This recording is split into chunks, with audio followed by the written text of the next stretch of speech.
ناظرین السلام علیکم، میں اقبال صاحبانی، آپ دیکھ رہے ہیں ہوم ٹی وی اور ہوم ٹی وی کے پروگرام نیوز اینڈ ویوز کے ساتھ آپ کی خدمت میں حاضر ہوں۔ سب سے پہلے تو آپ کو گزشتہ ہونے والی عید مبارک۔ جی، عید ماشاءاللہ سے بہت خوش اسلوبی سے آئی اور آ کر گزر گئی، اور دیکھنے میں یہ آیا کہ ماشاءاللہ لوگوں نے بڑے پیمانے پر جو ہے وہ قربانیاں بھی کیں اور بہت جانور ذبح کیے، اور شہر کا جو نظام تھا وہ بھی بڑی حد تک اس حوالے سے تو معقول رہا کہ آلائشیں جو ہے دیکھنے کو نہیں ملی، لیکن شہر میں جو تعفن اور بدبو ہے وہ تاحال برقرار ہے۔ تو اس جانب بھی ابھی ضرورت ہے اس امر کی کہ اس جانب توجہ دی جائے، اور میئر صاحب جو کراچی کے میئر ہیں مرتضی وہاب، ان سے خاص طور پر یہ درخواست ہے کہ وہ ذرا ایک بار پورے شہر کا دورہ کر لیں اور ناک پر رومال رکھے بغیر دورہ کریں، تاکہ انہیں اس تعفن اور جو بدبو پورے شہر میں پھیلی ہوئی ہے اس کا اندازہ ہو سکے، اور اس کا کوئی سد باب اگر ممکن ہے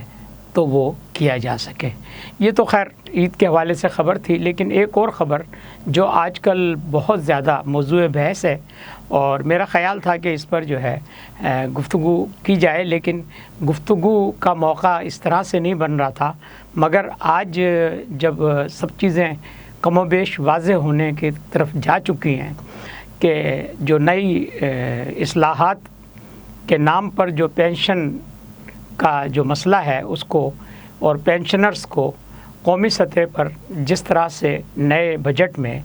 جو اب جولائی میں نافذ العمل ہے، اس میں جس طرح سے پینشن اور پینشنرز کو وہ الٹی چھری سے کاٹنے کی کوشش کی گئی ہے، اس پر میرا خیال ہے کہ اظہار خیال بنتا ہے، اس لیے کہ یہ جو پینشنرز حضرات ہوتے ہیں پوری دنیا میں، اور ایک ہمارے دوست نے سوشل میڈیا پر یہ خبر بھی شیئر کی ہے، اگرچہ اس کی تحقیق کا ہمیں نہیں پتہ، لیکن اس کے باوجود جو ہے جو محقق ہیں، جو تحقیق دان ہیں،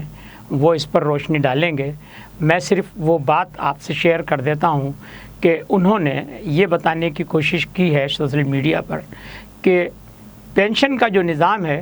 وہ خلیفہ دوم حضرت عمر فاروق کے دور میں رائج ہوا تھا، اور ویسے بھی بہت بڑے بڑے جو انتظامی امور ہیں وہ حضرت عمر کے دور میں ہی طے ہوئے تھے، کیوں کہ حضرت عمر کا دور تھا جس میں پوری دنیا میں اسلام جو ہے بہت تیزی سے پھیلا تھا۔ تو ضرورت اس امر کی تھی کہ جغرافیائی حوالوں سے جو مختلف ممالک ہیں ان سب کو ملت اسلامیہ کا اور مملکت اسلامیہ کا جب حصہ بنایا گیا ہے تو وہاں کے حالات اور وہاں کے بود و باش اور وہاں کے تہذیب و تمدن کو مد نظر رکھتے ہوئے ایک جامع حکمت عملی جو ہے وہ مرتب کی گئی تھی، اور اس کے تحت ہمارے جو دوست ہیں جنہوں نے سوشل میڈیا پہ یہ خبر شیئر کی ہے وہ ایک معتبر شخص ہیں، ان کا نام صفدر صدیق رضی ہے، اور انہوں نے اپنی اس ایک پوسٹ پر یہ لکھا تھا کہ ان کے خیال کے مطابق پینشن کا نظام حضرت عمر کے دور میں رائج ہوا تھا۔ تو بہرحال پینشن کا نظام اس کے بعد دنیا کے مختلف ممالک میں چلتا چلا آ رہا ہے، اور برطانوی جو راج تھا بر صغیر میں، اس میں جو لوگ خدمات انجام دیتے تھے سرکاری ملازمتوں میں، ان کو بعد از ملازمت جب ریٹائرمنٹ پر وہ چلے جاتے تھے تو انہیں پینشن سے نوازا جاتا تھا، اور غالباً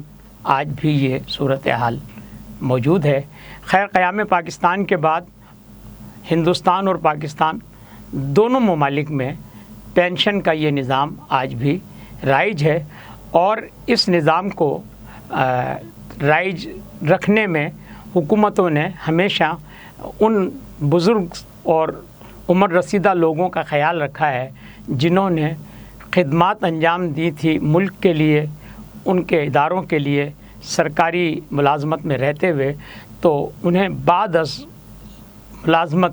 یہ ایک تحفظ فراہم کیا گیا تھا کہ وہ اپنی جو جوانی اور اپنا جو وقت اور اپنی جو صلاحیتیں ملک اور قوم کے لیے وقف کرتے ہیں، ان کو اس کے عوض ان کا بڑھاپا جو ہے وہ بہتر گزرے، اس لیے انہیں پینشن کی مراحت دی جاتی تھی، اور یہ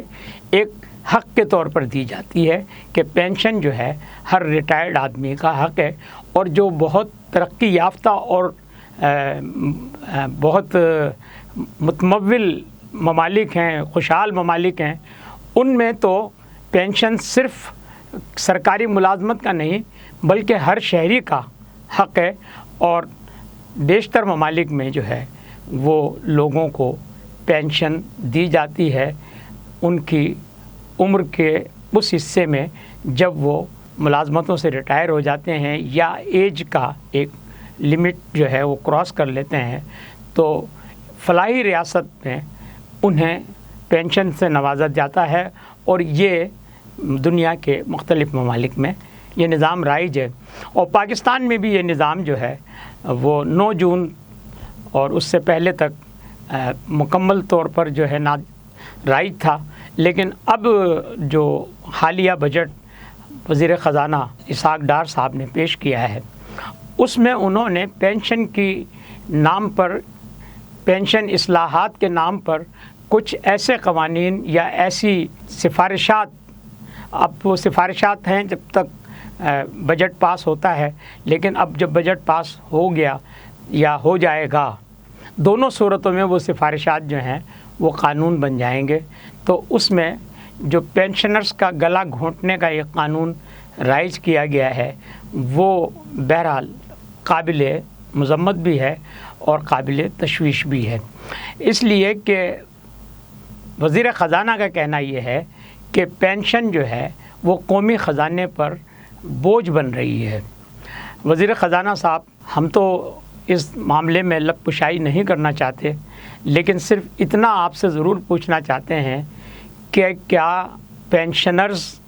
کو دی جانے والی معمولی پینشن قومی خزانے پر جو ہے وہ بوجھ ہے، اور وہ مراحت جو 4 سال آپ نے ملک میں نہ رہتے ہوئے سینیٹر کی حیثیت سے آنے کے بعد وصول کی، کیا وہ قومی خزانے پر بوجھ نہیں تھیں؟ یا سینٹ کے چیئرمین کو جو تا حیات مراحت دیے جانے کی باتیں کی جا رہی ہیں، کیا وہ قومی خزانے پر بوجھ نہیں ہیں؟ یا پارلیمنٹیرینز کو جس طرح کی سہولیات حاصل ہیں، جب آپ سمجھتے ہیں کہ ملازمت جو ہے وہ ایک پارٹ اینڈ پارسل ہے کسی بھی آدمی کا، تو اگر کوئی شخص MNA یا MPA بن جاتا ہے تو جس طرح سے ایک شخص ملازمت میں آنے کے بعد جہاں پوسٹ ہو جاتا ہے وہیں اس کی پوسٹنگ ہوتی ہے اور وہ اسی شہر میں رہتا ہے، تو اگر 5 سال کے لیے کوئی شخص MNA بنتا ہے یا MPA بنتا ہے تو اسے پھر اسی جگہ قیام پذیر ہونا چاہیے جس شہر میں اس کے اجلاس ہوتے ہیں، جس جگہ اسمبلی ہوتی ہے، اور اس پر جو آئے دن اجلاس کے لیے اسے جو سرکاری سفر کی سہولت دی جاتی ہے اور جو مراعات دی جاتی ہیں اور جو ڈیلی الاؤنس دیا جاتا ہے یا TADA جس کو ہم کہتے ہیں، کیا وہ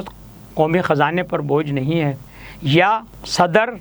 وزیر اعظم اور چیئرمین سینٹ اور دیگر گورنرز حضرات کو جو لائف ٹائم پینشن اور جو لائف ٹائم مراعات دی جاتی ہیں، جس طرح سے ان کے زندگی بھر کے ناز نخرے جو ہیں وہ برداشت کیے جاتے ہیں، کیا وہ قومی خزانے سے نہیں ادا ہوتے؟ تو اگر یہ سب چیزیں جو کروڑوں میں جاتی ہیں وہ اگر قومی خزانے پہ بوجھ نہیں ہے، تو ہزاروں اور لاکھوں میں ملنے والی 60 سال کے بعد سے لے کر تا حیات جو پینشن کسی عمر رسیدہ شخص کو ملتی ہے،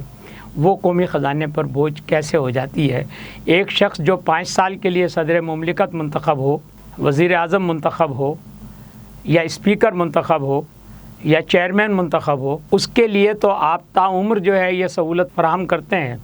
اور جو شخص 25 سال 28 سال 30 سال 32 سال 42 سال نوکری کرتا ہے اس کے لیے آپ کو یہ پینشن جو ہے وہ قومی خزانے پر بوجھ لگتی ہے. تو یہ تو نہایت افسوس کی بات ہے. اور اس سے زیادہ افسوس کی بات یہ ہے کہ آپ جن کے بارے میں عام تاثر یہ ہے اور آپ کی جانب سے یہ تاثر دیا بھی جاتا ہے کہ آپ ایک مذہبی رواداری کے قائل ہیں، آپ کے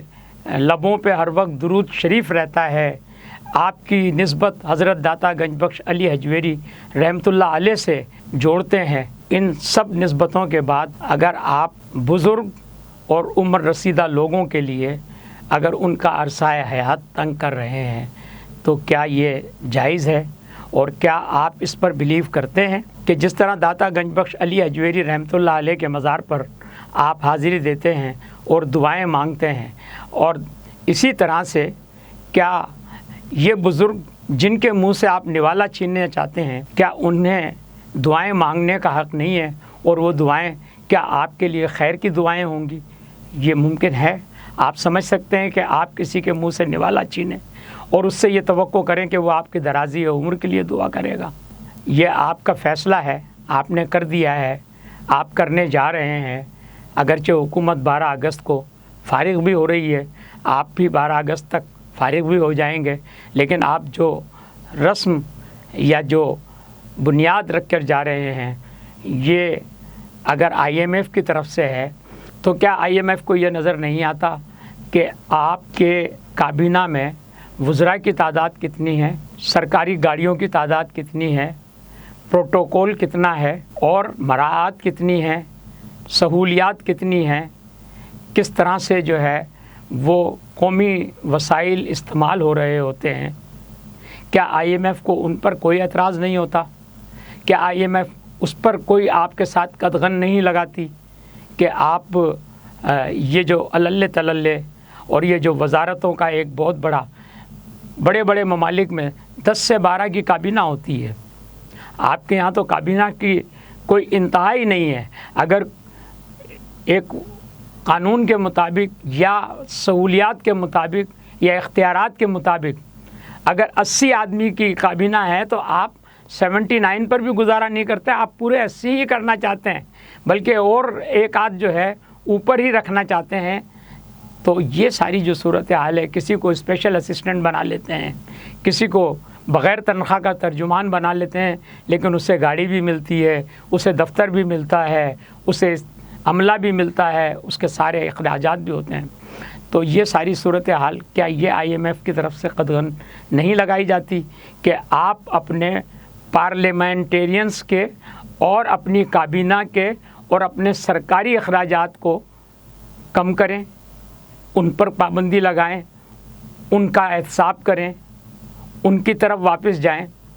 بڑے بڑے ممالک میں 10 سے 12 15 وزیروں سے پورا ملک چلتا ہے. یہاں وزراء کی تعداد آپ کے سامنے ہے،